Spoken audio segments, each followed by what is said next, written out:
નમસ્કાર ફ્રેન્ડ, આપ સૌનું સ્વાગત છે આપણી ચેનલ એજ્યુકેશન ગુરુજીમાં. મિત્રો, આજે આપણે જોવાના છે ડેલી ઇંગ્લિશ સ્પીકિંગ સિરીઝનો 8મો ભાગ, જેનો પહેલો શબ્દ છે ઓનર, જેનું પ્રોનાઉન્સિએશન થાય ઓનર. એનો ગુજરાતી મીનિંગ થાય છે મિત્રો સન્માન. એનું એક્ઝામ્પલ જોઈએ તો થાય છે it is an honour to meet you.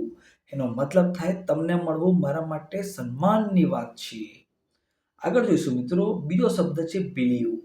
બિલીવનું pronunciation believe થાય, એનો ગુજરાતી મીનિંગ છે વિશ્વાસ રાખવો. એનું એક્ઝામ્પલ જોઈએ મિત્રો તો થાય છે I believe in hard work. એનો ગુજરાતી મતલબ થશે હું મહેનત પર વિશ્વાસ રાખું છું. ત્રીજો શબ્દ મિત્રો સ્પેન્ડ. સ્પેન્ડનું પ્રોનાઉન્સિએશન થાય સ્પેન્ડ. ગુજરાતી મીનિંગ છે ખર્ચ કરવું કે તો સમય પસાર કરવો. એક્ઝામ્પલ જોઈશું તો મિત્રો છે C likes to spend time with family. એનો મતલબ થાય છે તેને પરિવાર સાથે સમય પસાર કરવો ગમે છે.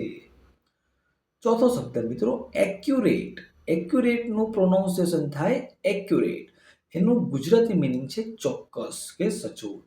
એક્ઝામ્પલ જોઈશું મિત્રો તો થાય છે the report is accurate and detailed. એનું ગુજરાતી મીનિંગ થાય છે રિપોર્ટ ચોક્કસ અને વિગતવાર છે. પાંચમો અને છેલ્લો શબ્દ કમ્ફર્ટ. કમ્ફર્ટનું પ્રોનાઉન્સિએશન કમ્ફર્ટ થાય. ગુજરાતી મીનિંગ છે આરામ કાં તો સુવિધા. એક્ઝામ્પલ જોઈશું મિત્રો તો થાય છે this chair provides great comfort. મતલબ થાય છે આ ખુરશી ખૂબ આરામ આપે છે. તો મિત્રો, આજના વિડીયોમાં આટલું જ. અગર તમને અમારો વિડીયો પસંદ આવ્યો તો લાઈક કરશો, શેર કરશો, સબસ્ક્રાઇબ કરશો. મળીએ નેક્સ્ટ વિડીયોમાં. ત્યાં સુધી બાય.